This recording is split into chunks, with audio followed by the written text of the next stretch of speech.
ಇವತ್ತಿನ ಈ ವ್ಲಾಗಲ್ಲಿ ನಾನು ತೊಗೊಂಡಿರೋಂಥ ಚಾಲೆಂಜು ಕಂಪ್ಲೀಟ್ ಮಾಡ್ತೀನಾ ಮಾಡಲ್ವಾ. ಸೊ ನಾವು ಕನ್ನಡನ ಉಳಿಸ್ಬೇಕು ಬೆಳೆಸ್ಬೇಕು ಅನ್ನೋದು ಇದರಿಂದ ಗೊತ್ತಾಗ್ತಿದೆ. ನಂದಿ ಹಿಲ್ಸ್ ಹತ್ರ ಇರೋ ಭೋಗ ನಂದೇಶ್ವರ ದೇವಸ್ಥಾನ. ಆಂಗ್ಲ ಭಾಷೆನ ತುಂಬ್ಕೊಂಬಿಟ್ಟಿದ್ದೀವಿ ನಮ್ಮ ದಿನನಿತ್ಯದ ಭಾಷೆಯಲ್ಲಿ ಅಂತ.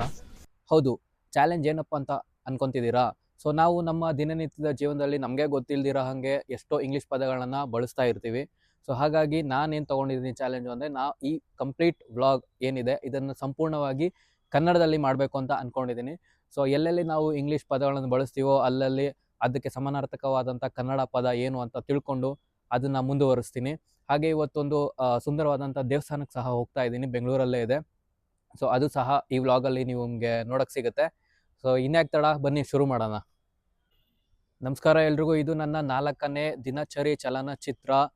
ಸೊ ನಾನು ಇದರಲ್ಲಿ ತುಂಬಾ ಉತ್ಸಾಹಪೂರ್ವಕವಾಗಿದ್ದೀನಿ. ಯಾಕಪ್ಪ ಅಂತಂದರೆ, ನಾನು ಇದರಲ್ಲಿ ಕನ್ನಡನೇ ಮಾತಾಡಬೇಕು ಅಂತ ಒಂದು ಸವಾಲನ್ನು ತೊಗೊಂಡಿದ್ದೀನಿ.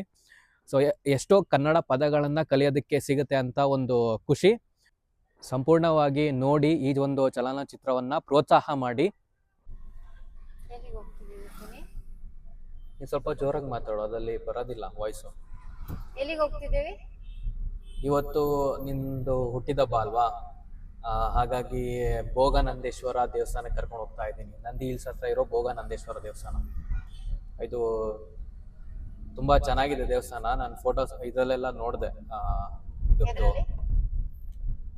ಏನಂತಾರೆ, ಗೂಗಲ್. ಹಾಂ, ಗೂಗಲ್ಗೆ ಕನ್ನಡದಲ್ಲಿ ಏನಂತಾರೆ, ಗೂಗಲೇ ಅಂತಾರೆ. ಅದೊಂದು ಏನಂತಾರೆ,